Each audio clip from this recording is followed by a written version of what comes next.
excited. We get ready. Can all you nice folks hear my voice? All I need is a clip. We can hear you. All I need. 10 more seconds for someone to say that. Oh, look at that.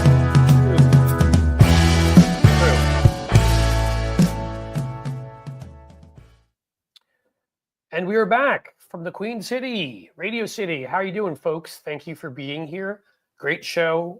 We talked about earlier. We're going to have Jamie Slur on, who is going to give you her entire background as a cooking historian, chef, and just all-around wonderful person living in France. She's perfect today because we're going to talk a little bit about foreign countries, how folks see us from abroad, and really how we should see ourselves versus what's going on abroad. And so why don't we just get started with that? You know, some of you had told me what you thought we should call this segment. So Cliff's Notes, I believe, you know, is one of those things that's a copyright. I'd probably get in some trouble, but I believe Cliff's Note I can probably get away with. So I'm going to go with Cliff's Note.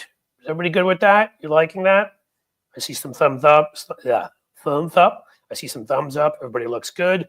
All right, let's do this thing. All right, we're sitting here in America, folks, and Donald Trump is the president. He will take over, God help us, on January 20th. How the hell did that happen? Remember him? Insurrection back on January 6th, 2021? Well, we all got a little bit of a reminder of what it works like in actual democracies. You may have seen what happened in South Korea yesterday. Oh my God, it took them a whole 8 hours to put down their insurrection. Their president declared martial law. They had 300 troops come to block parliament. Parliamentarians and their staff refused to not let them into the building. They busted their way into the building.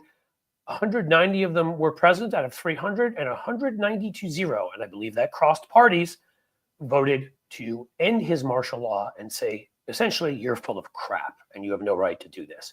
And the pressure was such from the people who came out into the streets and from Parliament that he ended the martial law 8 hours after it began.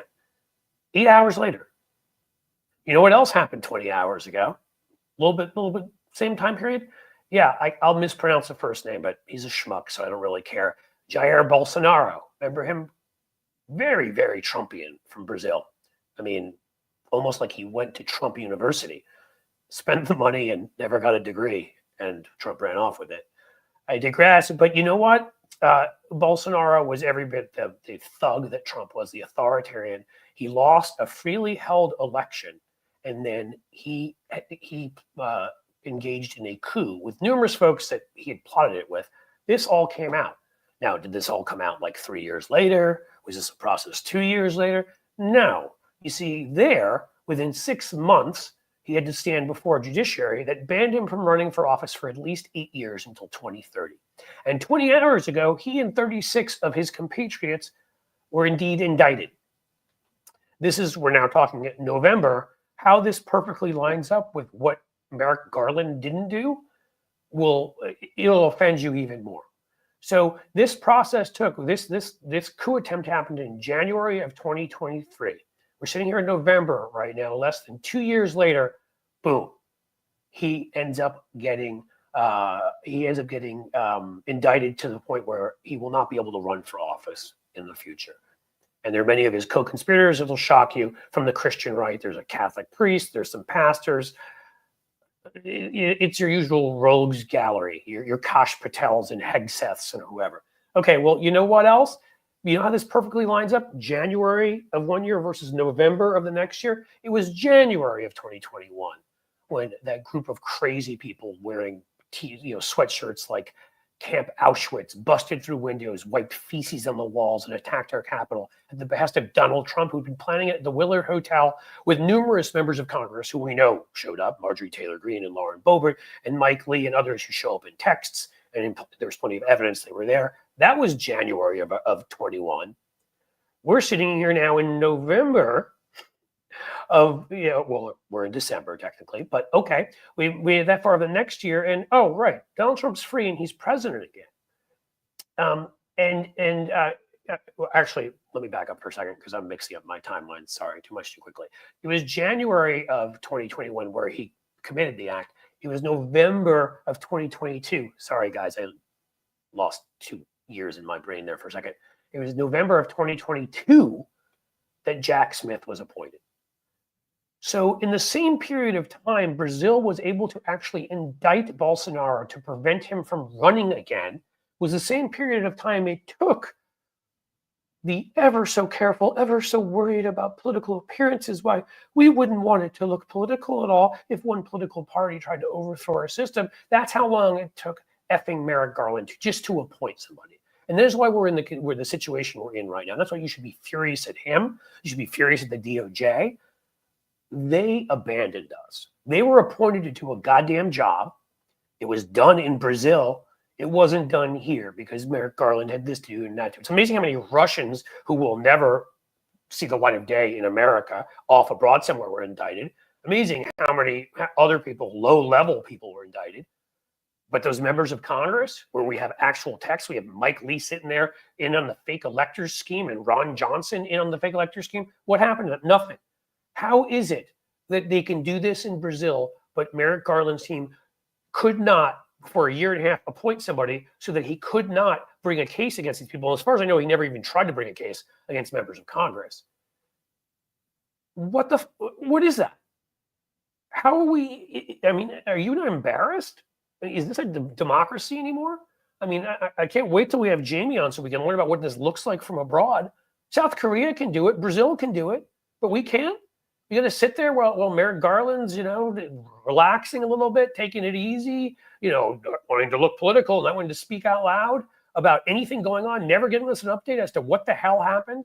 And in the end, we have to drop. And the only thing Trump got indicted for in the end was, paying the hush money to the porn star. All the other stuff, the insurrection goes away, as it does for all these members of Congress. A number of them, by the way, Josh Hawley, Ted Cruz, just won re-election. Lincoln, when they wouldn't support his re-election, threw the sons of bitches out for insurrection. You may know, the 6 Southern senators. We have a 14th Amendment purposely put in place, Article 3, that insurrectionists are not allowed to serve. So how is he even allowed to take the oath of office? Why are members of the Democratic Congress not standing up and saying he is not eligible to be president? Why during the process when he was running for president, he wasn't supposed to be allowed on primary ballots? Of course, the Supreme Court overturned that because They're a bunch of Opus Dei extremists. By the way, that's who was supporting Bolsonaro, if you want to start seeing conspiracy. The Opus Dei, the ones that refuse modern Catholicism, who go back to the ridiculous, atavistic caveman Catholicism of Jews killed Jesus and gays should be punished and, the rest of that crap. So I'm going to say, you want to remedy this in some way right now and show us you've got the spine to do what's necessary. And I'm speaking as somebody, by the way, who, again, I disclose as always, I wrote ads for Joe Biden in 2020. I think overall, as president legislatively, going up against what he was going up against, he did a terrific job. But when it comes to how this was handled, he could have, I don't care what the appearance looked like, he should have fired Merrick Garland a year into it for cause, not doing his damn job. He just pardoned Hunter Biden. And I fully agree with that, by the way, because that was a ridiculous, overzealous prosecution. If his name hadn't been Biden, Republicans would be celebrating in the streets that he filled out a gun form wrong and illegally got a gun and that he didn't pay his taxes on time. But it was Hunter Biden.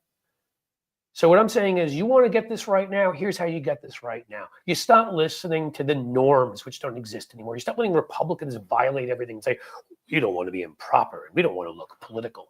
And I will give you the perfect example. It is sitting right there in front of you. The E-effing-P-A. No, let me try it again. The E-effing-R-A. That's what happens when I try to curse in the middle. And I can't curse, as you know, because YouTube will get mad at me. The Equal Rights Amendment.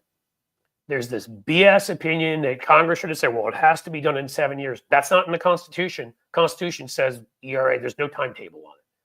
Right now, Joe Biden can go to the archivist and demand that the Equal Rights Amendment be published. It has the necessary states have voted for it. And what a win that would be. Well, how much you want to get people to stand up and fight against fascism and give them the courage and let them know you've got their back and that you're a leader. What would that do if right now we said, oh, by the way, on the way out, the ERAs are, guess what? We've got another amendment. That last one, what was it, 1981, where we said you had to be 21 to drink, which I had a problem with in high school, except for I lived in New York. So, I knew the right delis to go to.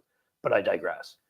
In the end, that to walk out on that note would be the greatest thing that Joe Biden could do right now. And he just, if you want to say broke a norm or do whatever by pardoning his son, do it with the ERA. Do it for all the women in this country, for all of us who love women in this country, for all the non-nuts, non-MAGA freaks dancing around with Trump flags, wearing Trump diapers and the rest. Do it. It's been 100 years that we've been trying to get this done, and it's done. Congress can't put some fake BS timetable on it now. Do not listen to an opinion that does not have legal weight. Look at the U.S. Constitution that said expressly there is no timetable. Get the archivist to publish it and pass the damn thing. And learn a lesson from what Brazil and South Korea just did. You can hold your leaders accountable really quickly if you want to. So, maybe Merrick Garland shouldn't be in government again. And maybe next time we put in anybody in the attorney general's position or any national security position, we should make sure they have the spine to actually do the goddamn job. And that is Cliff's note for today. A little angrier than usual. Thomas Lind, who's been a member for 2 months, thank you for supporting a live show for 2 months. Now, I think is perfect when we're talking about women having equal rights, when we're talking about the view of America from abroad, to have Jamie come in, because we're going to talk a lot about Jamie, the multi-talented, I don't know. I mean, Jamie's got so many talents, I don't know where to begin, but I'm going to read them all to you. Hey, can you hear it? I can. I've been nodding my head for 15 minutes while I was listening to you, and I think it should be called cliffhanger. Ooh, I may do that. Some other folks said that should be the name. Like Hal Sparks has the Sparklers who are his fans, and Stephanie is the Steph Heads. A few folks have said, the cliffhangers should be the fans of this. But cliffhanger will be worked in there. Cliff diving will be worked in there somehow. If there's any way to. But in any case, I'm more happy about that you're here because you're impressive and awesome. You're sitting in the free country of France. We don't remember what it's like to have a free country. Which might lose their government tonight, where they're waiting to find out how the vote goes if the government falls. I did see there are issues there, but you know what? I have more faith in you to resolve it. Last time you got, at least you all pulled together to stop Le Pen. We couldn't do that with Trump. But you know what? But First, folks, speaking wait, of, I need to tell them who you are, okay. Jamie, because Oh, sorry. you're too impressive to just start a conversation. Jamie is a writer. She's a published author, writes mostly about culture. She is a food historian.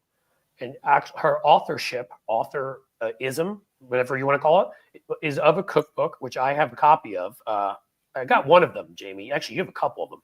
She's a hotel owner in France, in Chinon, and jam maker. Oh my God. If you guys like jam, which is one of the best things ever produced in the world, and certainly in France, Jamie's will be even better than that. And of course, originally a Floridian living in France. And we're going to talk about how some of that happened and political stuff and her background writing. So I have to give you the official welcome to the show. Welcome to the live stream. And thank you so much for being here, because we need voices like yours that aren't stuck in the Borg right now.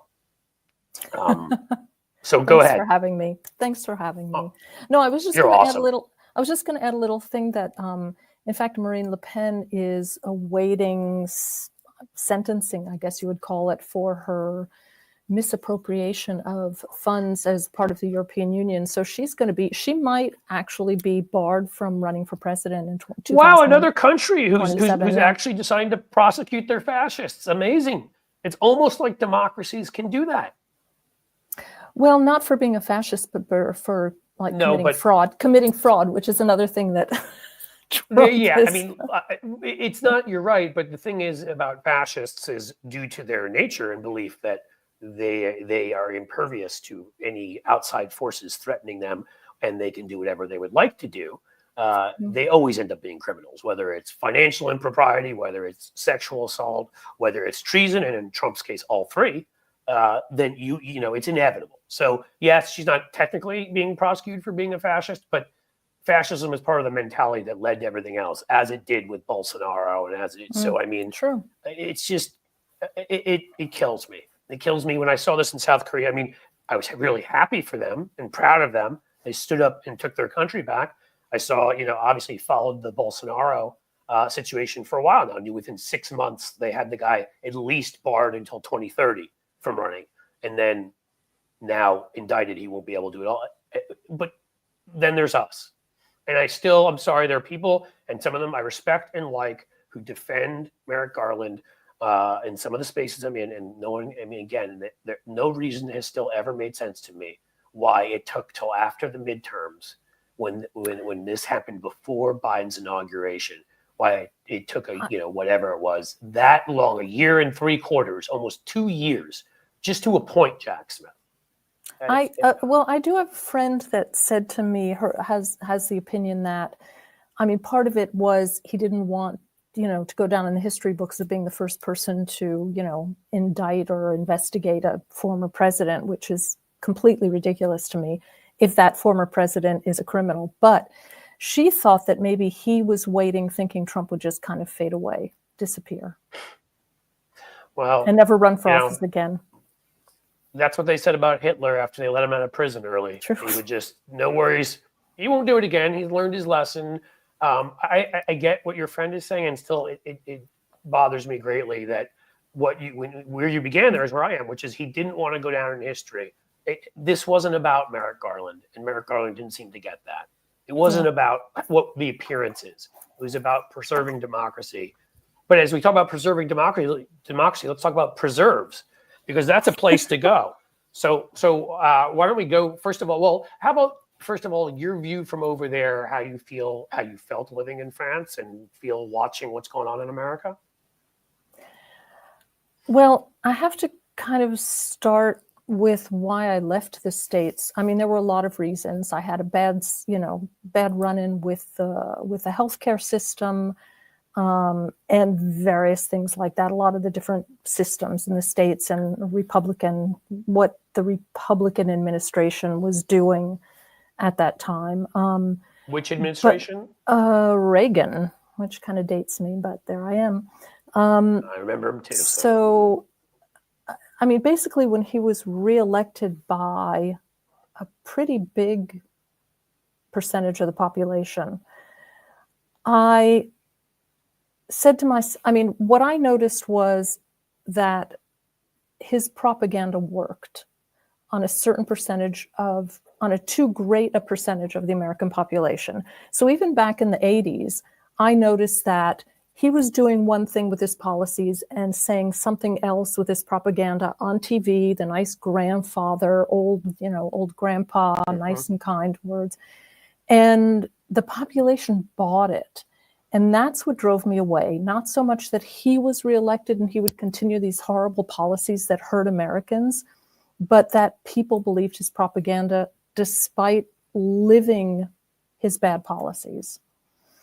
And so I've just kind of watched this for, 35 something years. And how Obama was kind of a fluke, which was weird to me because it was kind of, but this whole thing is kind of horrifying. And I recently spoke to a friend of mine who's a journalist and very often is called to cover what's going on in the States. And I said, well, now that he's elected, are you guys going to start actually, talking about saying, yeah. And he said, well, foreign journalists have to be very careful because we can't speak in such a way that Americans think we're telling them how they should have behaved or how they should behave. Please tell us how we should have behaved. Please, we need it. Yeah. So, it just gets worse day after day after day and I think people the majority of Europeans, there's that, far right contingent who adore Trump, but that's more of a minority in Europe, although it's getting up to like less of a minority. But most Europeans just think Americans have lost it, just completely lost it, lost their minds, lost it. That he's more people think he's a buffoon than they think he's really dangerous, but they understand how he's going to affect the world. If it was contained within the States, they would be less worried, but it's going to affect the whole world. I would think NATO has to be. I mean, the way I see it, and again, I don't know, I have a national security background, but I'm not up on the latest in everywhere. The United Kingdom, France have nuclear weapons. I don't know if anyone else in Europe does. All right, I'm not aware if they do, at least publicly. But I could see this leading to sort of a within NATO arms race, and I was reading some stuff about that too. Because are you going to feel safe anymore if you're one of the smaller countries in Western Europe? You're Belgium. Are you going to feel safe and feel the United States now has a leader that is openly hostile to Ukraine and openly pro-Putin, openly pro-Orban? My motivation, just realpolitik tells you, what would you do? I'd start building up arms in defense. I wouldn't want to do that, but what are you left with? When the U.S. has taken itself, essentially switched sides. I listened to a clip of a French, I don't think it was a politician, I think it was a journalist, but I can't remember. I have to check. I have to see if I can find it. It was on Twitter. A video of her saying basically that now with the events happening in the United States, with Trump coming back into office, Europe now has to kind of pull together and rethink their whole organization, and that they have to be completely independent from the states and not organize themselves in such a way that they will not be required to rely anymore on the United States, which is good in that it's going to organize the European Union to be independent from the states, but it's terrifying. It really is. I mean, if I were them, I'd be looking to admit more democracies from around the world. Who cares if it's called the European Union? I'd be looking to build allies everywhere, is what I would be doing.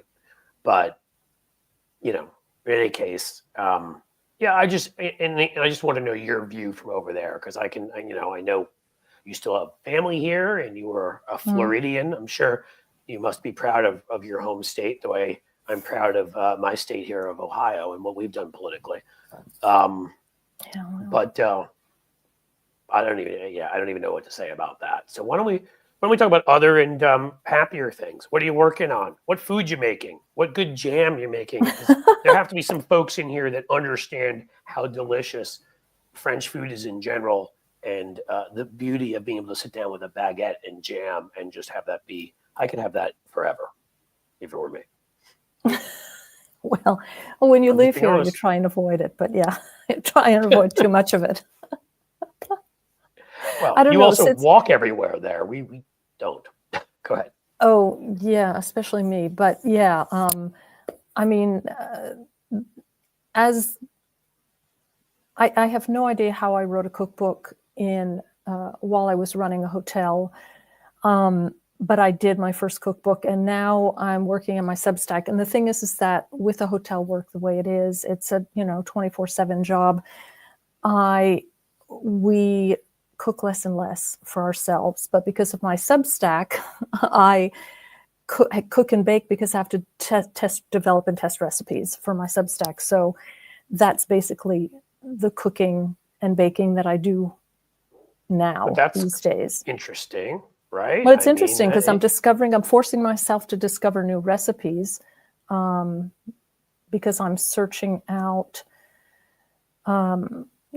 traditional French recipes, local regional specialties, and I'm discovering a lot of new stuff, and I'm making stuff I've never made before. So it's so throw out a few examples of some yummy stuff that you've experimented with. Well, I just made a provincial from Provence, a garlic soup, which was super easy.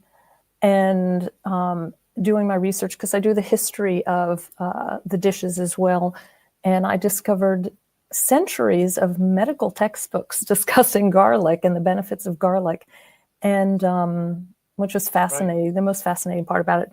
But garlic soup was very interesting because it's almost flavorless broth. It's kind of strange. It's really, really, really delicate.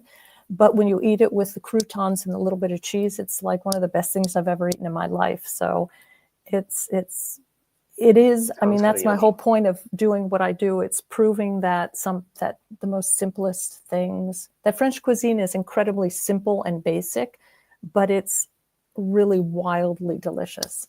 What else have I done recently? Pumpkin pie. Did you know pumpkin pie? Ooh. The first written recipe of pumpkin pie was in a French cookbook by a French chef in the 1600s. I didn't see. That's what I like. Yeah. When was it? 1600s? 1650-ish. Yeah. See, I like the history lesson we get too as a history lover, and this is the food. Often it fits to the culture, the language, paints such a picture of various, and in there I'm sure it's various regions, because France obviously had numerous different peoples that became the country of France.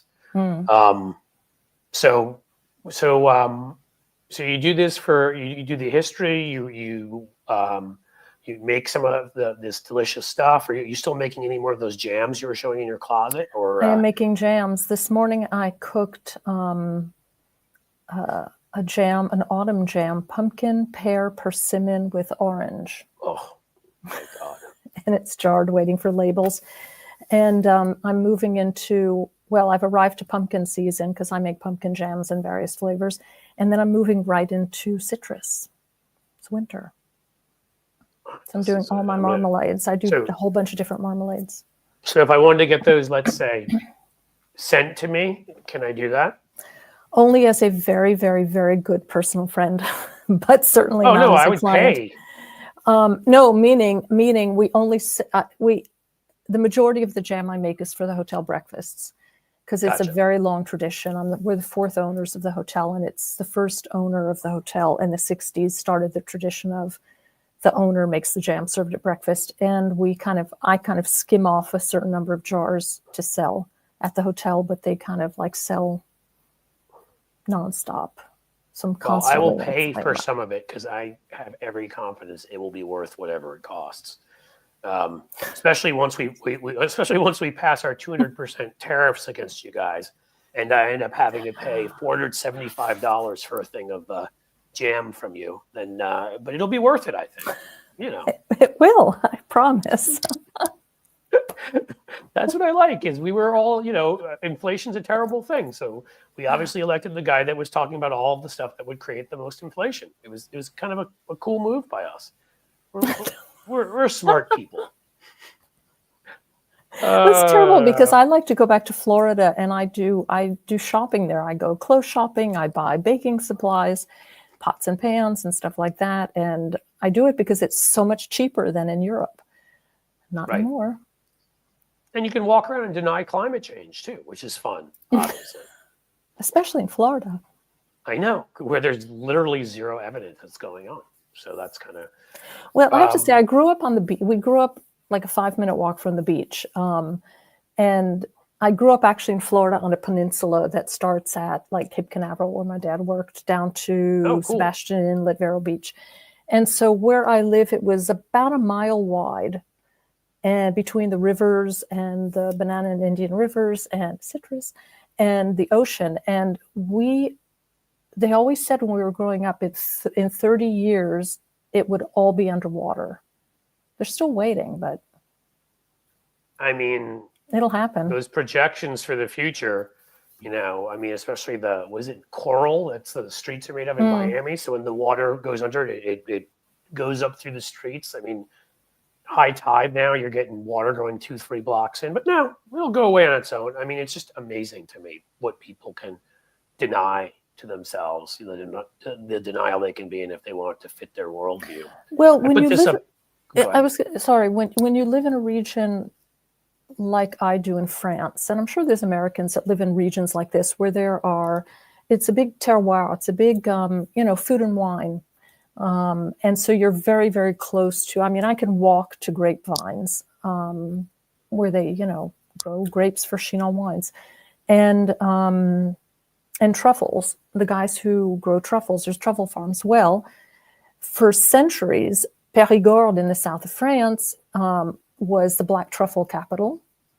And it is now Chinon is the black truffle capital. It's moved all the way up to the center of France because of global warming. And the winemakers are all terrified of what's going to happen with global warming because it's approaching really quickly.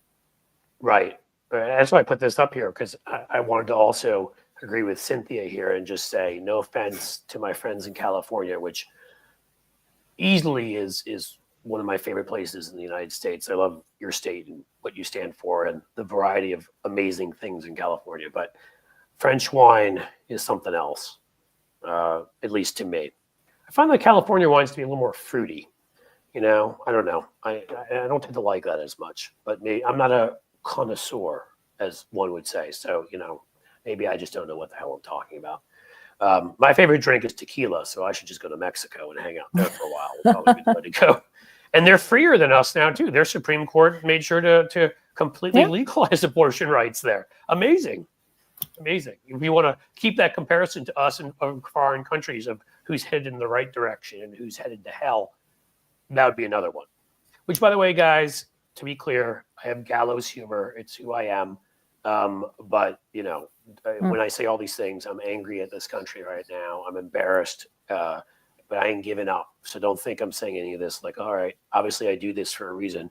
And we're not going gently into that good night. We're fighting every single step of the way to get our country back. But if you don't laugh, you cry. So yes, that's always my gallows humor is the only thing that gets me through a lot of this. And a shout out to all the Floridians out there who are watching. That's right. I know we have a couple of Floridians in here. I know it because they've made it clear before. At least, we have often had Floridians here. We'll have to see. Cliffhanger, gallows humor. Nice. I didn't even think of that one, Jesse James. Thank you for that. I may Brandon from Florida. Brandon Woods is from Florida. Anybody from the Space Coast? Yeah, where are you from in Florida, Brandon? Tell us. And tell me something else. You said something about a Hal Sparks raid before. Hal didn't dump his folks here, did he? If he did, that was awesome of him. But I didn't think I wasn't made aware of it. Let's put it that way. Tequila from Mexico is the best. Well, yes. Except now he's talking about tequila instead of where he's from. Well, that was my fault. I mean, that's the only hard alcohol that I enjoy drinking straight. Jacksonville. Is tequila. It's the only thing I really enjoy. Let's put this up there for everybody to see, because Jim is awesome at this. Thank you, Jim. Everybody knows where to find our guests. Oh, we got Pamela here from Daytona Beach. We got Jean. Is it Downing? Do you live in DeLand, Florida? Sorry. DeLand, yeah. Family in Tampa. I do too. Yep. Nina Ottaviani. Great Italian name. I love it. I think Flagler Beach is up north, right? North Florida. Yeah. I wish I knew more. Melbourne Beach. I'm from Satellite Beach. Hey, look at that. See? Yep. We go down often as a spring break thing. We'll just see. The place that we just love is Key West, because you feel like you're in the Caribbean. I mean, you're closer in Key West to Cuba than you are actually to Miami. It's got the whole Caribbean feel. It's got diversity to it, so you don't feel like you're in one of those white Florida towns. No offense to everybody. I'm sure you're in good places, but some of the towns are that way. And it's so liberal there. Like, everything's walkable in Key West, and it's liberal as hell. Like, they were the ones when DeSantis was like, I won't allow you to have mask mandates. They put up signs everywhere that they said, screw DeSantis, we have mask mandates. They just ignored him and did it in Key West, which I hugely appreciated. So yeah, we like to go there for that reason. Clearwater, Florida, we got some of that here. We got Melbourne Beach. Look at that. See, the Floridians are everywhere. You guys may be getting rid of your governor soon, because I have a feeling he's going to become defense secretary. Oh my God. Yeah, I mean, I'm always honest about this stuff. Hegseth was from the beginning was pretty doomed, and it's only gotten worse, obviously. But when it comes to DeSantis, the best way you can be appointed is through chumminess.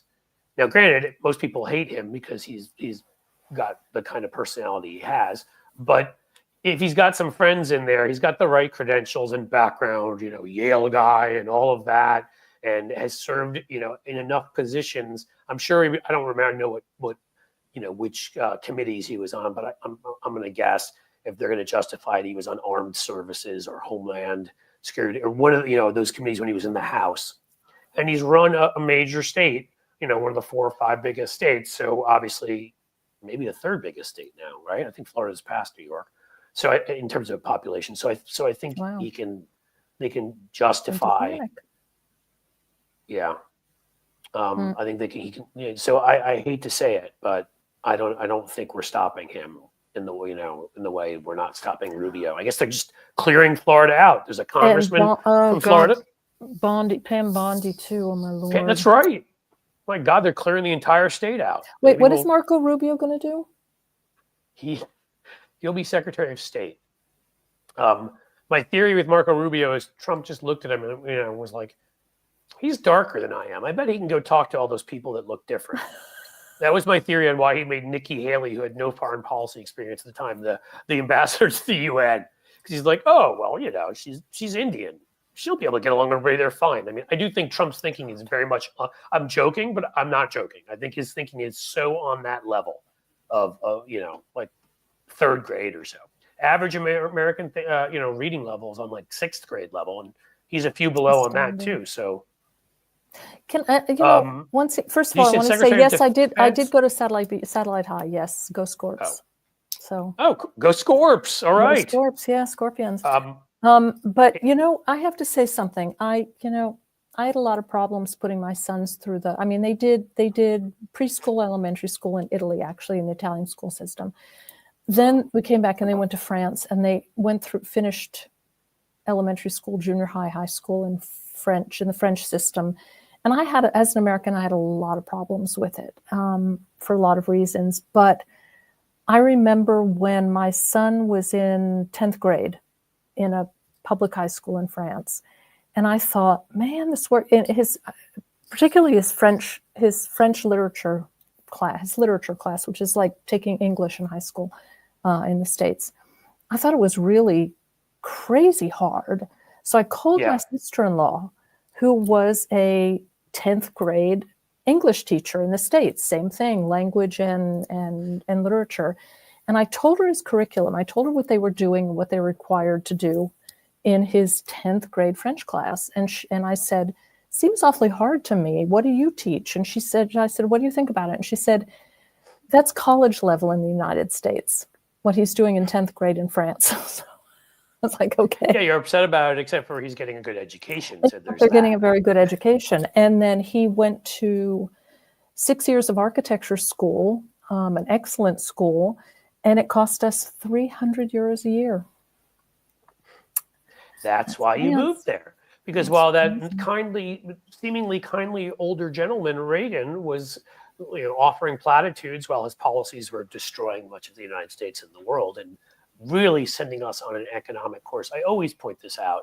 Will Bunch, who I'm going to have on here at some point, terrific columnist for the Philadelphia Inquirer, all-around great guy, wrote a book on, tear down this myth all about Reagan. And it's a great book. I have it on the shelf back here or whatever. But even before that, if you look at on almost any issue, really mostly social issues too, like, we had a handgun ban movement in this country in the 60s, right?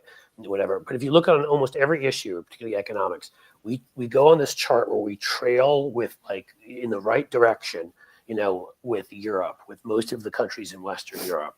And then after Reagan came in and taught everybody that the government was the problem and got us to accept this ridiculous notion, ahistorical, by the way, of, your individualism is all that matters. Yes, I talked earlier, personal liberty, these things are really important. That's why I refer to myself as a liberal, because that's the stem of the word, right? But the whole point of a democracy is you signed a social contract that you give up some rights for the betterment of the whole, for the security and the rule of law and all the things that come with it. And Reagan said to people, you don't need those things. We don't need those regulations to make sure everybody's protected and treated equally. We get rid of all of that. And we can just cut taxes on rich people and that'll work. And that's when you see all, the parts of Western Europe that didn't yet have universal health care get it. And they get universal family paid and medical leave and sick leave and all this stuff. And we start falling down there.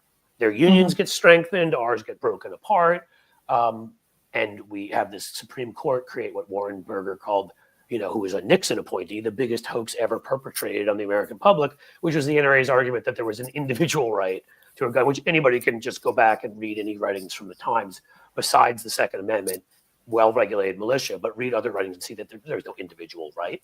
They didn't talk about that kind of thing. It was the right to defend yourselves from a Shays rebellion or to raise a militia because we didn't have a standing army. But they all kept going in that direction and regulated guns, and we did what we did. So, Reagan is that breaking point, I think, where America went off on a completely different path and screwed ourselves, essentially, and have been trying to fight our way back for 40, 50 years. It's like Charlie Brown in the football. Every time we get close, like in 2000, after we had Clinton for 8 years, that we were going to elect Gore, and we're going to have these 3 terms, we're going to take on climate change. Remember, Gore talked about it back then, and the things we're going to take the Supreme Court. It gets taken from us. In 2016, after we've had these 2 terms of Obama, and we've headed in the right direction again, and we're going to have Hillary Clinton come in, Supreme Court again, it gets taken from us. Like just every time, we get close to where we could maybe, because 80% of the population agrees with us, wants guaranteed family and medical leave, is pro-union, is pro-choice, does believe there should be universal background checks and an assault weapons ban, does believe we should mitigate climate change. I mean, we can go on and on and on. Believes there should be a higher minimum wage. Go ahead. Here's the problem that I've been watching since I left, is that I don't want to say the majority, but I'm going to say just generalize. The majority of the population doesn't understand, and this is where Republican propaganda has been working for decades. The American majority of the American population do not understand who does what for them and who tries to take it away. Systematically, Democrats have raised, student assistance. They work tirelessly to get, unemployment benefits and overtime extended, and protect unemployment and overtime and wage protections, and try to raise minimum wage, et cetera, et cetera, et cetera. And every time the Republican administration comes in, they slash student assistance, and they try and get rid of now Social Security and Medicare. And they're the ones who vote down, extending unemployment benefits after 9/11 and after COVID.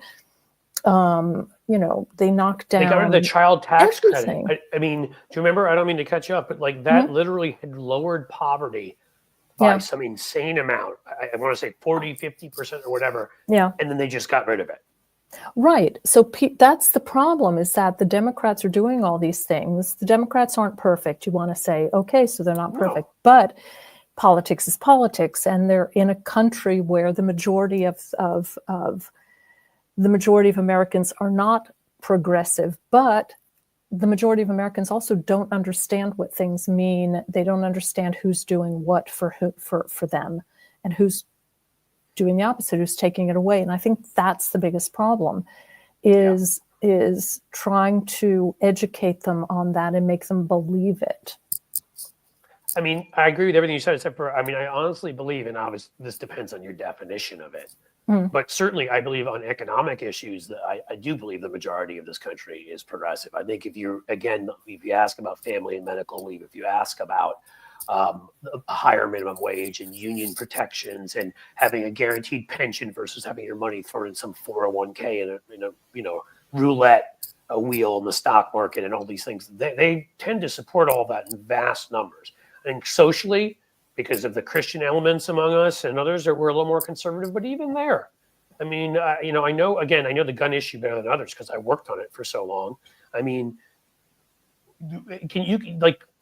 you have a hard time finding 90% of people in this country that agree on anything. And 90% of people believed in background checks.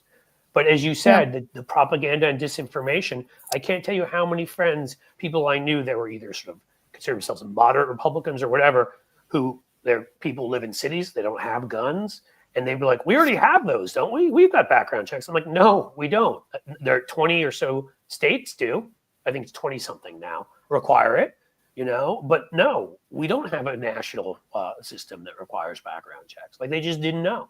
And, it's been going steadily up with assault rifles. Their propaganda worked for a while, but we're 70, 80 something % range supports banning assault rifles, banning high capacity magazines with more than 10 bullets. And, red flag laws is in the 90s or high 80s, just like background checks, having to lock your gun away safely. Same deal. Majority supports registration, which is never even talked about on the Senate or House floor because it's almost considered like communist, even though it's the most common sense thing in the world.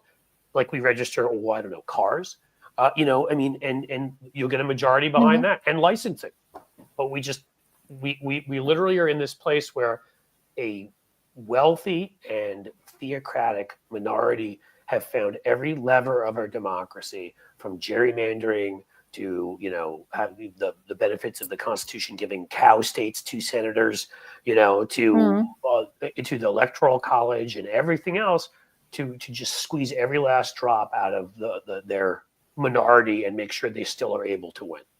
Add in the disinformation and the whatever, and it's just And go ahead. No, just thinking about the system, the voting law, the campaign laws and the voting system in a country like France is pretty close to perfect. I'm not saying the country's perfect. I'm saying their systems, to me as an American, are pretty perfect.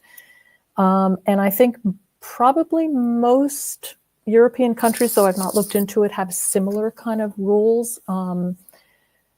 Is it possible for that to happen in the United States?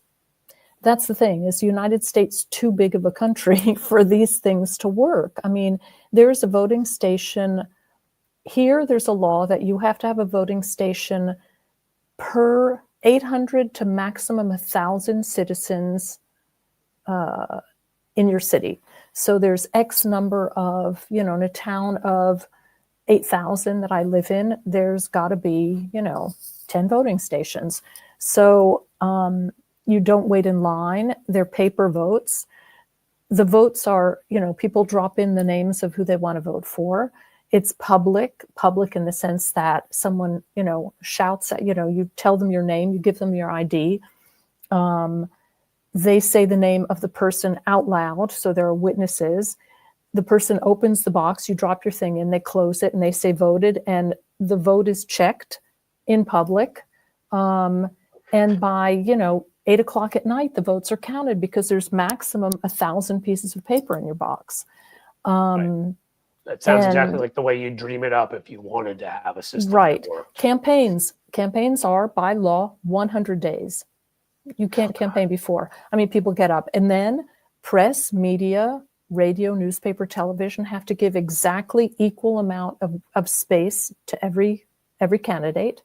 We used to have that rule. And and candidates cannot bash their opponent. Candidates are allowed to speak on their own policies. I mean, can you imagine? Yeah. And you've just mentioned all of our problems in one. There's no TV commercials. There's no campaign commercials on TV. There's no. It's just. And also, don't you have a media blackout the last 48 or 72 hours or something to stop, the late Putin or type attack? Or am I right about that? How long is that for? There's a 24-hour blackout, I think, and there's also they're not allowed to announce or air exit polls. So you can't, they tell you what percentage of the population has voted by noon, by 4, by 6, but there are no exit polls until, so you don't know how people are voting. Right. You can't be influenced. The problem is, sorry, go ahead. No, you can't. I'm just saying you can't be influenced by who other people are voting for. Right. When you're asking, could the United States do this? We could do all of this, right? We could do much more. Again, we had a situation where we had a president, we had a congressional majority, and we were able to put the votes together there, and we had the Senate. But we did what we're doing now with, at least at this moment with the ERA. We sat there and listened to this filibuster garbage. Again, it does not exist in the Constitution. The Constitution set up the Senate to be a majority rules body. It was an accidental creation, and then they just sort of kept it because it was something that was used in emergencies, which usually was to block civil rights legislation by Southern senators. So when I say emergencies, actually terrible reasons it was used. But Mitch McConnell then grabbed it and started employing it for every vote. And you needed 60 for every vote. And the minute that happened is the minute they should have said it's unconstitutional, we're not following it. And if we pass it with 50, the law is passing. And we, even if we weren't going to do that, we had a chance. But of course, Manchin and Sinema wouldn't come along and join us, and not even, so-called more reasonable Republicans like Lisa Murkowski. So we couldn't get the votes, because then we could have passed all of these things too. All of these things are sitting there supported by a majority of people waiting to be fixed. And, when we had the Voting Rights Act before the Supreme Court undid much of it with Shelby, and then because Congress they didn't have to keep re-upping it. They chose not to. It's all these problems are the same thing, which is an authoritarian force started rising in the Republican Party.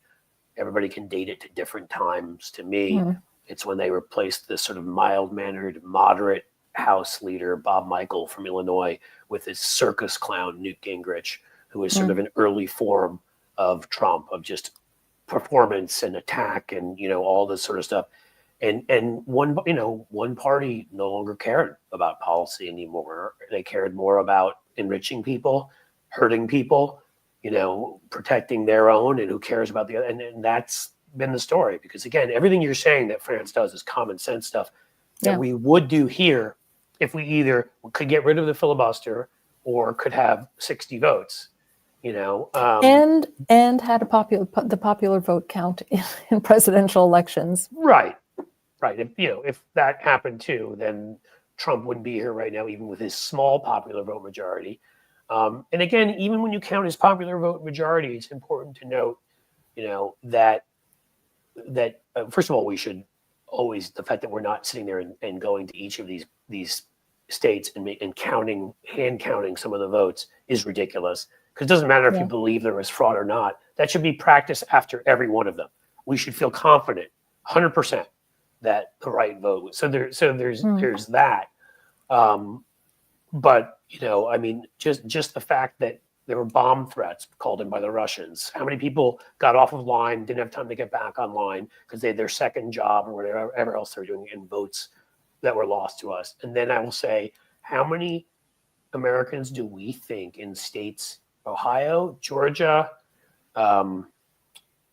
Texas, Florida, or four of the biggest ones that come to mind? There's others that where the Secretary of State could sit there and purge people, because again, the Voting Rights Act was not repassed again, under the flimsiest of circumstances. You didn't vote 2 elections in a row. What if you were out of the country those 2 times? What if, there's plenty of reasons you might miss 2 elections. And they use that in all places. You can't say that unless voting is like Australia, where voting is obligatory. Unless it's legally mandatory, you can't punish someone for not voting. It's their right. Yeah, well, we do anyhow. They said we can't be sure you're a valid voter and that's a valid address. All the BS that they make up, even though half of them don't really. Somebody like Josh Hawley shows up in Missouri every once in a while, like JD Vance did here, and they really live in Virginia. You know what I mean? But of course that's okay. Yeah. And so my guess is between the 4 states I just mentioned, there are at least a couple 100,000 Democratic voters that were suppressed. That this thing would have been even closer. Again, it took them all of this to win by that much. And that's what's so frustrating, is we're so close and people are with us. And it's like, again, or, I use the Charlie Brown, or we're like Sisyphus. We could just never quite get that boulder up over the mountain. They find a way to cheat and steal it from us when we're just about there. Whether it's because of buying off, or just using the ego of an arrogant Joe Manchin to not get rid of the filibuster, or again, Democrats should have just said the filibuster is not constitutional and we're not going to honor it. We're not respecting it. So too bad. Just like this timetable they set. Just like the fact that we're listening to an opinion given by a member. I don't even think it was the actual Attorney General, but a member of the Department of Justice, a legal opinion from both Nixon and Clinton's Departments of Justice, that the president can't be prosecuted while in office. It says nothing about that in the Constitution. Plenty of other democracies do it. It drives me insane. Right. So we're listening to this opinion. John Yoo gave an opinion that justified torture, if you remember, under Bush. So so should we listen to that? We're listening to like 1 or 2 guys' opinions who looked this stuff over and decided, no, that would be bad for democracy. The thing that's insane is that this whole protocol thing about not investigating or indicting a president when he's sitting in office because it could distract him from his work. Well, his criming is distracting him from working for the country. So it's like, I would rather him be distracted by a trial, an investigation and a trial, than being distracted from working for the American people by his crimes and his grifting, because that's all Trump focuses on Right. And shouldn't we, I guess we should have just gotten rid of impeachment then. Do we not think that? Right, exactly. It's a trial. While they were using their trickery and BS to find a way to impeach Bill Clinton. And again, I'm not defending Bill Clinton's behavior, but what they did to manipulate him into court using whitewater, which they knew there's nothing there as a pretext, and tricking him into getting him somewhere and getting him into a situation where he was asked things that no other president's ever been asked under oath. Or should be asked. And they used that, from France, a mature country, about these things. Again, what he did to me as a married person, I think, is a horrible thing to do. But again, we're talking about the world of politics here. And they used that because they couldn't beat him at the ballot box and kept him busy as hell dealing with all of that. You think maybe he couldn't pay as much attention to Al Qaeda and what was coming because of what they were doing, because of what they were politicizing? I'm sorry, but that, again, that should have never happened. Yet we're not going to, a guy who's an actual criminal, we're not going to hold a trial. I mean, it's all these stupid things combining where Democrats, again, I am a Democrat. I support the Democrats. They are the far better of the two parties. There's a strong wing in the Democratic Party that is populist and cares about stuff. There are members of the Democratic Party that are way too corporate. And I call them out, and I have a problem with it. And I would like to get those corporations the hell out of all politics. But, you know, the fact that overall, you just can't get Democratic leadership, no matter who it is, to listen on these things and be like, I don't care if one guy in the Justice Department gave an opinion. I don't care if Republicans claim in Congress something that the Constitution doesn't say about the ERA. I don't care if they claim a filibuster exists. If it's not in the Constitution, or it's not a legally passed law since then that was, you know, that signed by the president and all the rest, it has no bearing. And I mean, it's ridiculous that we would respect that over doing the right thing. Teddy Roosevelt, no man is above the law. I mean, we could use him. We could use a little bit of, you know, the Rough Riders back again. I'll tell you that. No, I mean, on seriously. our side. Yes. Yes, on our side. Well, Teddy Roosevelt was a trust buster. He was a conservationist. He was far from perfect. He was a man of his time. But he also, you know, was a trust buster, a conservationist, and much more. He wouldn't be in today's Republican Party. In fact, he thought they were too corporate back then. William Howard Taft was too corporate, which, by the way, everything in Cincinnati is named after William Howard Taft. They even have the bathtub that he got stuck in because he was over 300 pounds in this old bar here. But we climbed in and took a picture one day, like 4 of us, my wife and I and 2 friends. But he looked at William Howard Taft and thought that moneyed interests had too much influence, and that's why he ran as an independent. That was courage. Yeah, we could use that again. So I mean, again, it's just. I want to say more good. I mean, you've been here 45 minutes, but I want to say positive stuff before we leave, you know, and all of that. So let's talk about, do you have are you working on a future book? Are you, the eyebrows are telling a story. I will hopefully know more in January. It's a big project. And I do have an editor at a very big publishing house. Very, very interested. But I mean, anyone who wants to follow, if you know that, you know, they can follow subscribe to my Substack, which is free, and I will post news about any projects. Yeah, Jim or anybody else, if somebody can toss up, if you have a second. Jamie's Substack address again for all of you who want to read it, because she's brilliant and funny and interesting and is an awesome person. And those should really, these days, with all the unawesome people we deal with, should be enough. It also makes delicious food and, you know, a whole lot more. So, and okay. I now am like 100% on Blue Sky. There so we you go. can find Thank you, Jim. Yes, yeah, thank you can Jim. find Jamie and I mean, sign up for the Substack. So you've got this book. Is it a French publishing house or an American one? Or? It's a French publishing house, but it's the editor is in charge of the American market. So she publishes books in English. And I think there's crossover. So books that are originally in French, she'll take if she wants them for the American market and vice versa. I was going to say, I'm really happy to work with her because I think she's American, but she's been working here for them for 20 years. And I think if I'd approached an American publishing house, they probably would understand the project less. Yep. Here, this is funny. Here's a question for you, Jamie. Okay. I do know Malcolm Nance. He's a very good friend. I'm laughing because we were just talking about him the other day. He's a good friend of both of ours. Malcolm is a force of nature. He stayed at the hotel. He came and stayed at the hotel for a few days. That's awesome. He will be on here one of these days, folks. We'll get Malcolm on here. Go ahead. Jamie, I just talked to him on the phone yesterday. Funny. And I had dinner with him in New York too afterwards. So he's a fantastic. He came here to Cincinnati just because he wanted to what's the right word? Fix up, but there's a word for it. one of his I think his great grandmother or whatever came from this area, and her headstone was here and had been broken. Oh. And like he came here and he was trying. It was a project of like fixing it up and all of that because he cared, because he's a good dude. And if you ever get in a fight, he was 40 years under. He's a covert operative. He's probably killed people. You want him defending you if you get in trouble. Yes. But you'd rather have him as a friend than an enemy. Yeah. Yes. Well, as I also told people here, actually, I don't want to go into it. I don't think I mentioned the name. But in any case, I had him on my Malcolm's podcast, actually. Yeah. I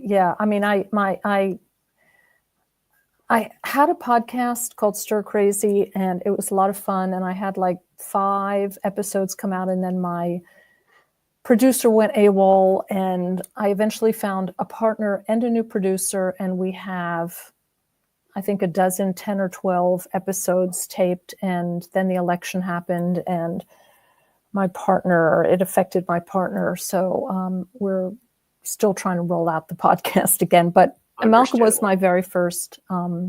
It's a very weird episode because I had a new computer and I couldn't get my volume up, so I couldn't hear him at all. So it's like a very one-sided conversation with Malcolm doing most of the talking, which he's very good at. He is the. But yeah, go and listen to it, because I actually have I do a video segment where I bake with my guest, and then we do an interview. So you have to listen to both, because his stories on the interview part are fabulous. But I helped him. I taught him via video how to bake a pie for the first time in his life, and it's something to watch. So he's I'm not surprised. He's a funny guy. I mean, just talking to him, it's like he's toughness and funny all at the same time. He is a really good friend. I was talking to him the other day too. So I put this up here, Cynthia, because he'll absolutely be on. I've already asked him. He's already said yes. It's just a matter of he went on my old one that I used to do that was just an audio podcast back in the day a couple times. But I think I can actually tell. You know what? We've talked about it, and I think I can tell the story. He'll kick my butt if I can't. But I mean, we were talking. I called him, and this should be a lesson to all of you, because I think I told folks who were listening this story as a general story. And I didn't say the name at the time, but we've talked about it since, and he didn't think it was. He laughed about it, which is I called him, and I just called him on my cell phone. I didn't use Signal. Use Signal, folks.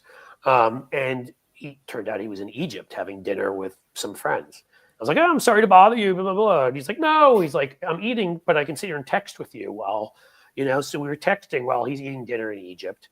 And as you know, he went and he volunteered for the Ukrainians for a bit, says lots of things. The Russians don't like him much. I don't know. I would be nervous going to places like Egypt if I were him. So I thought nothing of it. My earbuds are dictating to me what he's saying, and we're about done talking. And he says the last thing to me, and it's dictated through my earbuds in Russian. And I was like, "What the?" So I thought maybe he just was saying something to me in Russian, was making a joke. So like I was going to answer him in French, the only other language I speak. So I went to get my computer to answer him, and I looked at my messages, and he had said it in English. And it had been translated into Russian. I'm like, holy. So I called him quickly on Signal to tell him what the hell is going on. Because to me, I have a background. I did some democracy promotion for the State Department, where I went abroad, where I had to get a little bit of clearance or whatever, but I've never been anywhere on Malcolm's level, And and he was like, "Oh yeah, it's probably just a feedback loop. They're listening probably to what I'm saying, and they probably screwed up and sent it to your ears by mistake instead of they're probably translating what I'm saying." Can you imagine? He's just so relaxed about it that that he doesn't care if it's an important conversation that he needs to have. He has it on Signal, but if it's something like that, and then he came back and said something very inappropriate, which I'm proud of him for. He came back and called me, or he texted me back and said, "Hey, for any of you Russian guys out there listening, if you'd like to suck on my," you can figure the rest out. Whatever. And he shared a personal message with the Russians listening. But that's the world. And after Trump takes over, Yeah, I'm just saying to all of you, I've already, any conversation I have with anybody where it's beyond a, hey, how are you? And where anything personal may be discussed, I'm going to spend the next 4 years doing on Signal. I'm getting Proton mail, so I've got encrypted email. I mean, He I actually hate it. called me. He called me phone to phone. He called me. He didn't call me on Signal or on WhatsApp yesterday. He just called me. Well, my guess is you weren't having conversations about the kinds of things that he was concerned about people. No, but hearing. at some point he kind of said, "Well, since we're on the phone, I'm not going to say it. I'm not going to say this out loud." But yeah, I mean that's the thing is I don't think he cared with me either. That's why he was texting with me on my regular phone because I was just asking him about a couple things, and I think it might have been about coming on the show and this and that, and it wasn't the kind of stuff that you. But I'm just saying in general. So MJ, here's what I have heard, and I'm not a pro on this, but the word is that it's been compromised by the Chinese for a while. It's owned by Meta and Zuckerberg and that crew, and they Chinese money found its way into Facebook and to all of that, and that has always been what I have heard from national security people. And I'm not just telling you, yeah, I heard that somewhere. I'm saying national security people have said to me, do not trust WhatsApp.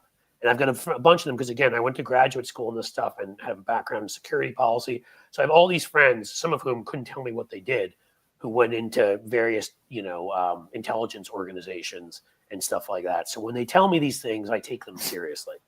So I would say WhatsApp groups are cool.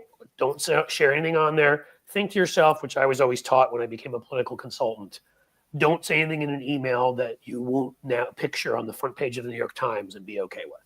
I better move my girlfriend chats to a Signal. That's what I would tell you about and Telegram. The Nazis got into. Don't mess with Telegram.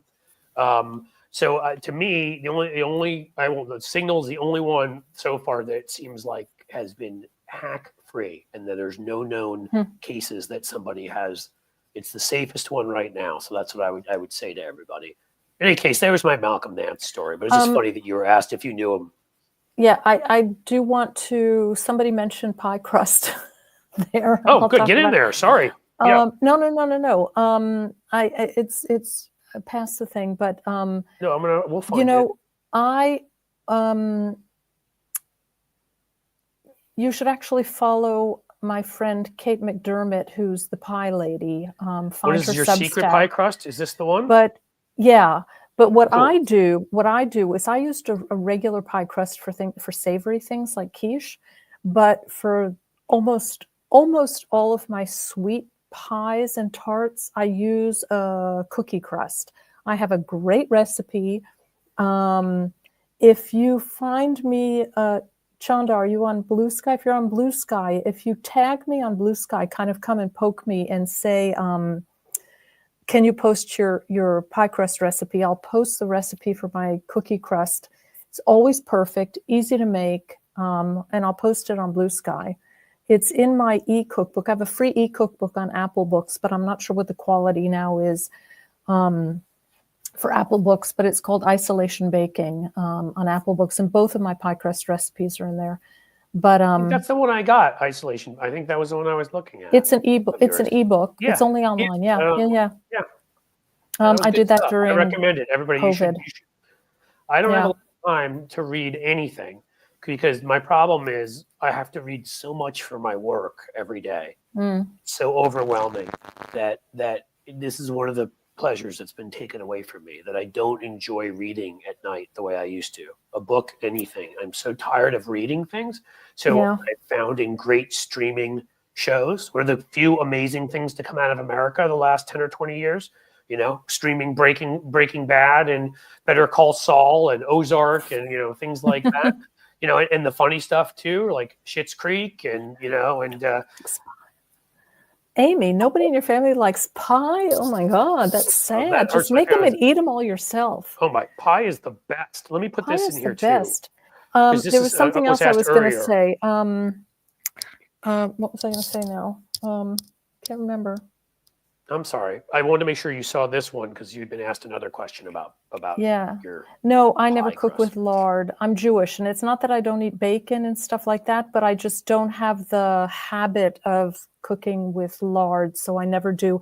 But like I said, my friend Kate McDermott, who's the pie lady, says that incorporating lard makes the best pie crusts. A lot of food people I know say it is. Yeah. So. Yeah. Well, I wish I was gonna. pie and jam. You make two of the best things in the world. I make I'm pie not and just saying that. Yeah, no, I like cake better, but no, I mean it depends. Actually, I make great pies. If you made a really good yummy pie and then had great jam, I would sit there and put the jam on the pie, and then I would eat it. No, but then I would make you a crostata, an Italian jelly jam pie tart, which is just basically a sweet crust, jam, a trellis made with the sweet crust, and you bake it. France and Italy is where it's at. Easy. The recipe is on my Substack. It's one of the few non-French recipes I've put up. You could make it yourself. It's nothing is that easy. I know what I was going to say. We do have to be honest with each other here, Jamie. There's certain things I know I'm talented at, and I'm confident, but I'm confident enough in myself to admit where I have literally no talent whatsoever. I put up something on Blue Sky the other day about being a very, very good baker because I just can't. And my point was saying I'm a really good baker. I'm experienced. I have really good instinct when it comes to developing recipes, yeast things, cakes, breads. But I cannot make a decent chocolate chip cookie to save my life. And a couple of people got upset that I that I said I was good at baking. I'm like, look, I know what I'm good at. I know what I'm mediocre at, and I know what I'm lousy at. And I will admit any of them. But there are two things I'm good at: baking and writing about food. This is one of the things I've been talking about lately a lot, which is, again, Cynthia, people on the left, stop attacking each other. You can say that you're good at something. You can be, you can know your strengths, know your weaknesses, and I may do this, Chanda. This is a good idea. But I mean, I will sit here. I know that I'm sorry. I know that there are certain things that just come to you.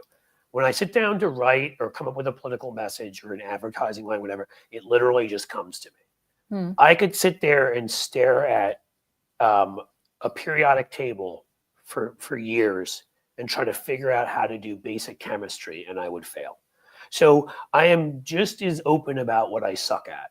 And I don't sit there and say, I'm the best ever and I'm good. But yeah, I mean, if I'm naturally have a talent, I mean, I'm very happy that I do, but I don't think it makes me the greatest person in the world. But there's some things we're all better at and some things we're all worse at, right? I mean, I can't believe people got upset with you for that. Again, and I shouldn't have even said that. It's not the left. It's people in general who need to, especially why one of a couple of reasons I'm doing less at Blue Sky, much less at Twitter and trying to get off of it. But I just feel like I put so much time into those places and wrote things that I never got, for free that I could have been paid for, and shared things and this and that. And it just seems to bring out the worst in everybody. I mean, you could say anything. They're like, the light is too bright in here. Cliff, why are you anti-light? What's your problem? You hate lights? Huh? Did lights do something to you? I mean, that's a response you will get from somebody. And it's just like, it's exhausting, And so, I mean, I don't know. I like this place better. I'm looking at, I don't know the name. I'm good at being terrible at things, which makes me laugh because my favorite thing, which I like to say about myself, is in Ted Lasso when Rebecca asks Keely Jones what she does with her, for a living, I guess. And Keely says, I'm famous for being almost famous. And I just said that to somebody yesterday about myself. I'm famous for being almost famous. You said it to me, actually. Oh, I said it to you. There you go. Yeah, we were talking on the phone about this, and you quoted that line. And I was like, that's a great line. I love the show. And I feel I have the same feeling that I had when, now knowing they're going to do another season, that I had when I heard that they were going to make a Gladiator 2. because I love The Gladiator, is one of my favorite movies of all time, and Ted Lasso, as comic, streaming shows go, is easily a top 3. And like there's sometimes a perfect ending for certain things, and you don't want what comes after it to undo that. I think that in the case of Gladiator 2, we're going to have on, by the way, a real movie critic who writes for publications and talk about that probably next week and certain other movies. So that'll be another one of our interesting, we get to some politics and some not. But in any case, it stood on its own, and I didn't think it undid, the stuff for the most part that was in the first Gladiator. So I was like, okay, and it was a pretty good movie. But I worry about like the 4th season now. I mean, they wrapped it up. It was, it was so tough on you. I don't know. Folks, I don't want to spoil stuff, but if you haven't seen it by now, I kind of feel like, I have to be able to talk about it at some point. I mean, his ending up going back to his family and all this, and it was like heartbreaking because you wanted him to be with his British family, if you'll call him that. And yet at the same time, it felt like really a perfect wrap up that was just emotionally kind of tough, but good and whatever. And now they're doing another season, and I hope they don't undo all that. I'm reading all the food comments here. First of all, Chanda, she said, I think you wrote another one, Chanda, about you make great cookies, but you can't make pie crusts, which is, I mean, here's the thing, somebody else said they're not good at pie crusts. Find your strength. That's why I make an okay pie crust, but I make a cookie crust, which always comes out perfect. So, if you can always make the thing that you're good at, nobody's ever going to know that you're lousy at the other thing. So find what you're good at and kind of substitute it in. That's what we said before. Know you're good at. Oh, it should be. All right. See, I thought you could answer that. I knew I couldn't. Well, I'm not in the States, so I just assume phyllo dough is still on the market. I can buy it here or something similar. Well, you also control your body there. So I don't know anymore if, again, what the rules are here, we're not quite sure of yet in America. So phyllo dough may have been banned for some Handmaid's Tale type reason. I don't know. But as far as I know, it's still. I mean, that's the thing. That's a terrifying thing about Trump is the food safety regulations. I mean, he slashed food safety regulations last time, and already they had like this diseased chicken thing outbreak. So anybody else have fun questions about food, about anything else? If you've got like fun, positive stuff, because I guess we've gotten to all the stuff that I really wanted to hear your view from abroad. Can I ask one other question though?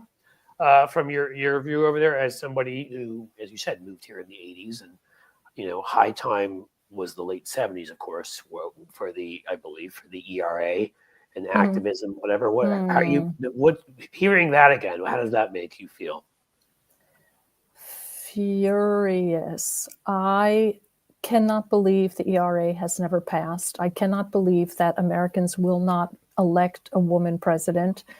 Well, I mean, that's wrong because popular vote, there should have been, so they will vote for American. I just don't understand the whole between the ERA never passing and women still not getting equal wages and the whole abortion ban thing. It just boggles that's why the businesses mind. want to block it, because they're scared of if women get equal wages. We have to pay women. So would you are you in the aggressive lane like I am? Would you do what I'm saying I think Joe Biden should do?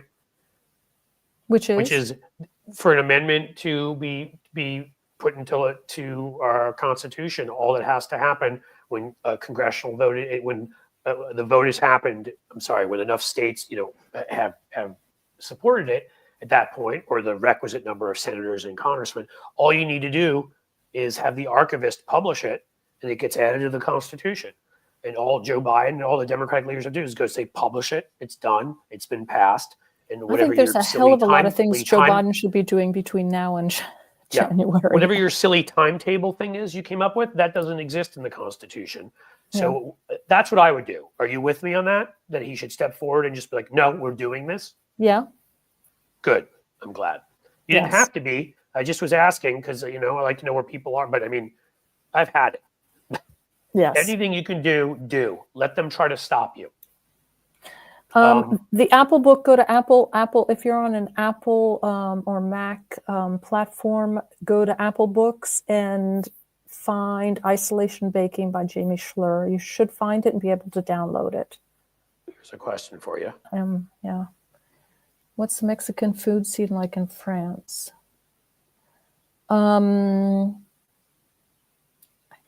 I don't know, actually. I'm sure in big cities, in a place like Paris, there has got to be. I mean, yeah, you can get all that. Oh, yeah. I mean, you can get all that stuff and make it. I mean, they sell this, kind of lousy, crappy brand, even in my local supermarket in my small town in the center of France. Those kits to make tacos and burritos and stuff, and French tacos, don't ask. But avocados, yeah. Oh, all the time. Chilies, yeah. Tortillas, yeah. You can get all that stuff and make it. In Paris, I bet you there's good Mexican restaurants. I'll have to check it out. I would have to. I'll tell you in a couple weeks. Tell me. I won't say exactly when because, I'm a believer in not giving away when I won't be at my home. But we are going to France, and I can't wait. That's going to be a lot of fun. Not enough time to come to Chinon.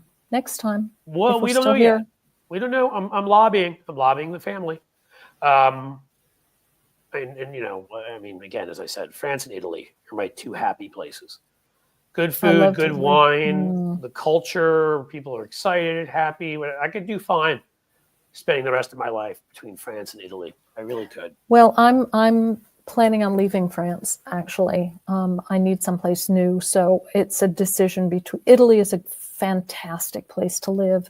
Very complicated administration-wise, very complicated if you don't have an Italian family. But I loved living with Italians and I loved living in Italy.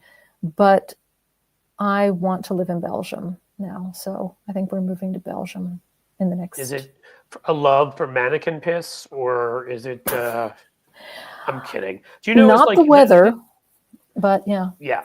The mindset of stupid, young boys, which of course explains why many of them vote the way they do. But we take the train. I remember the Eurail. Of course, we wanted to go from Paris, and we wanted to see Amsterdam. But you want to see Brussels. It's not Paris or Amsterdam, but it's there. And of course, everybody on their to-do list says, "We have to go see Mannequin Piss. We have to go see Mannequin Piss," because it's a statue of the little boy who apparently peed on a firehouse and put out a fire. And so they actually have a statue of him peeing there. I don't even know if I've ever seen the statue, and I go to Brussels every now and then. It's like a 5-minute walk from the train station. But yeah, we were silly and stupid kids, although it was kind of funny. Okay, what is your favorite chocolate for baking? To tell you the truth, I buy kind of eating chocolate because, again, I'm in a place where I can't go to a specialty shop and buy chocolate that's made for baking. I buy Lindt.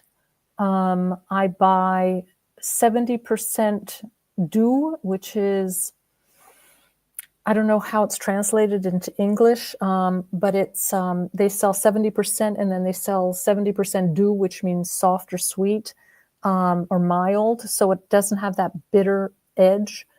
Or you buy 80% or 85% or 90%, but I buy Lindt off the shelf in the eating chocolate aisle, and it's perfect. Oh, I'm just asking here. I didn't want to interrupt you, but I wanted to ask Gracie. Where's your husband from? Where's your husband from? That's what I just put in the comments. I wanted to know because I lived down in Villefranche, which is right next to Nice, when I was there. So I was in the south of France. I mean, not for long enough. It's just a summer. But what a pleasure that was. And of course, where Jamie is, Chinon, what is sort of middle towards the west, kind of. I mean, you're not too far from Bordeaux, right? We're about 3-hour drive from Bordeaux. Yeah, we're in the Loire Valley, where all the chateaux are. Yeah. He's from Ghana, near Vichy. Okay. Near Vichy. Okay. I don't think that doesn't mean what you think it means. Yeah, not anymore. No, I know. I know. Aldi has good chocolate. I can't It's help but awesome. have that go through my mind, but right away. But I don't know is that how it's pronounced? I should know, but that's not a French pronunciation I even am familiar with. What, Ghana? Yeah. Is that what it is? Ghana? That's what I figured. I I have not. That's interesting, Amy. It is actually, and again, well, that means if you need to go back to France, if times call for it, it's a great place to live. I guess I'll answer this. The only way I can answer this, Jesse, is that I was an immature, stupid little kid. You know what I mean? Like, you know, when you're an 18 or 19-year-old, you're like, hey, let's go see. It's funny. The statue pees. I mean, I wish I could come up with like a better description of myself. I mean, I still have an impish sense of humor, even at this point in my life. So you can imagine how much worse it was like 30 years ago, right? In any case. I do want to pitch. My other cookbook is Orange Appeal, which is out of print, but you can still occasionally find hard copies on, from outside vendors on Amazon. But you can buy Kindle, the Kindle version of it, and it's pretty cheap. And the recipes are great. I mean, the recipes are great in the sense that I had about 15 or 20 recipe testers, so all my recipes work, which doesn't always happen. And I bought that book. So that's the one hard copy. I've got the one ebook of yours, and I've got one hard copy book. An Orange Appeal I bought for my wife because she's part Sicilian, which she can cook. She's a terrific cook, and I am a terrible one. And so she used it, and we've made. I'm trying to think what came out of there, but I'm sure if you brought a couple things up, I'd let you know. I do want to say that it got translated into German this year. There's a German copy, and it just won a prize. It just won a silver medal at the German Cookbook Awards. I'm very pleased. Did they pin it on you? Did you get to stand up on like a stand somewhere, like the Olympics? I'm hoping that they send me the paper certificate that they got. I'm waiting. I have to actually email them to see if they'll send it to me. So it's quite exciting. That's awesome. Things. Congratulations. I mean, it doesn't surprise me at all, but it's good that they're like appreciating your contributions to the field of orange. Who would think that Germans would be so, that oranges would be so popular in Germany? Yeah, I don't know. They are. That is a place I've actually had, no offense, but just fact, I've spent very little time there. I went to Berlin because I had some family that was from there that came to the United States when I was traveling around Europe, but we only spent about 2 to 3 days there, and I have been nowhere else in Germany. I don't know. I have to say that when I was doing traveling around when I was in college in the 90s, it's weird to think that was 30 years ago, and the 90s, it was only 40 years since people like me were being mass murdered in Germany. So I'll admit it, in the 90s, it wasn't a place that attracted me and made me want to run to.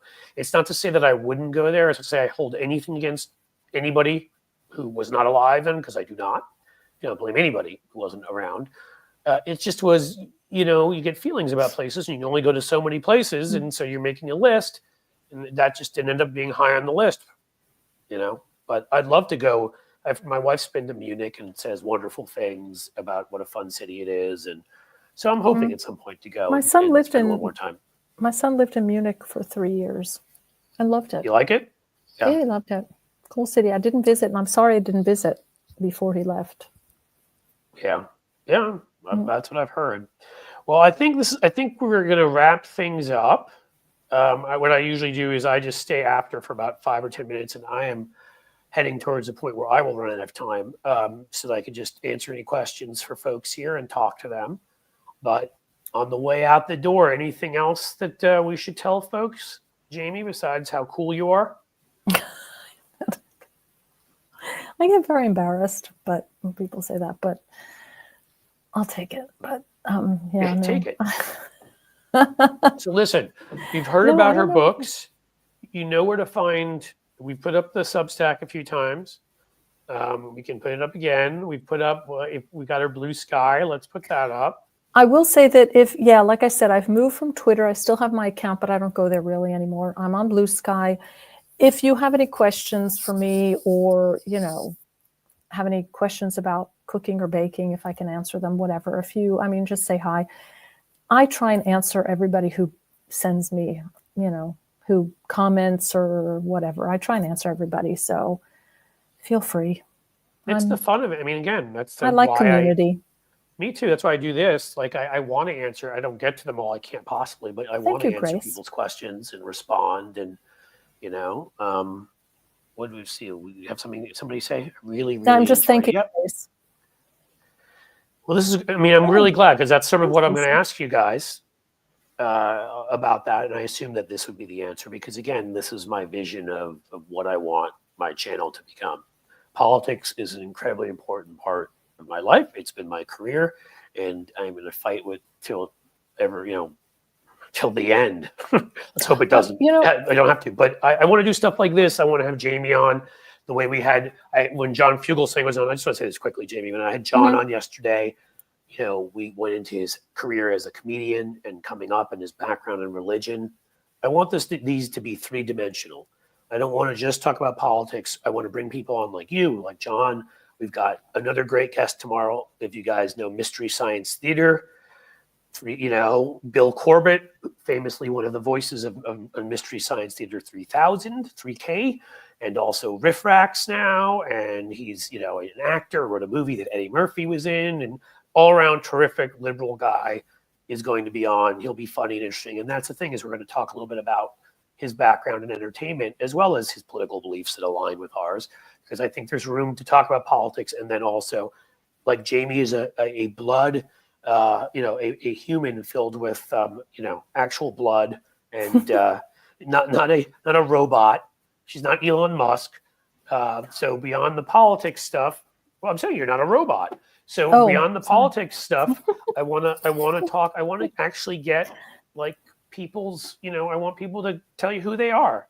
I mean, to me, why I always go into the comments, like when somebody says my husband's from France, and immediately Jamie and I are the type of people that makes us say where, because I like learning about people. So I'm hoping you guys, and you certainly seem to be, are the same way, which is politics is important, but guess what? We can actually learn about, I can learn, and I've learned stuff about Jamie during this conversation. Like, interesting people have interesting things to say, and that's, that's something for me that I'm going to make a big part of this. It's going to be people that are politics, but other stuff too. I do want to say one thing. First of all, I'm at Life's a Feast on Instagram and Blue Sky, at Life's a Feast, and my Substack is Life's a Feast. But I just want to say, I was thinking about this, that when I was thinking about what we would talk about tonight. Oh, that's right. It's late there. Election, this campaign, these last several years, I think the last 4 years probably, and probably the last 8 years, politics has driven us insane. And I think everybody who's here, who tunes into Cliff's show, follows politics. And I think this election just destroyed so many people. It just is so difficult to think about all the time that, I've tried to kind of pull away from it a little bit and concentrate more on my food and on my writing, and for a certain amount of time every day. And I just think it's really important that we kind of focus, everybody find what gives them, their happy place, what they can go into and forget about the rest of the world for 15 minutes, for 3 hours at a time, whatever.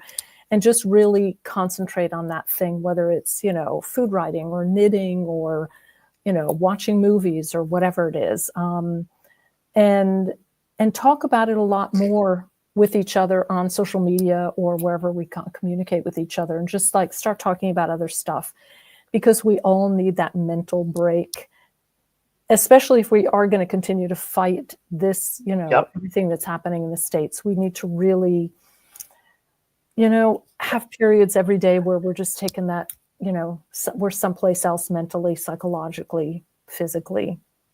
And I think also when you connect on that level, on a level beyond just politics, again, like this is some of, sadly, what the right did for you. Oh, wait, sorry, Jim, those, I don't use those, I don't post on my Life's a Feast. It's live, but I don't post on it anymore. Now I'm on the Substack.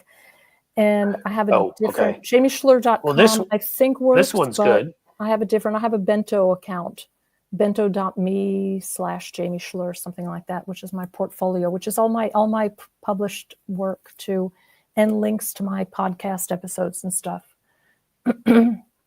But yeah, well, you definitely, obviously, it's okay. I mean, we all have. I think I've got a website up there I haven't done anything with for I don't know how long. Blue Sky is definitely a place people can find you. The Substack is definitely a place people can find you. Sheldon Hughes with the super chat. I really enjoyed today's guest. Thanks, Cliff. Thank you. Sheldon.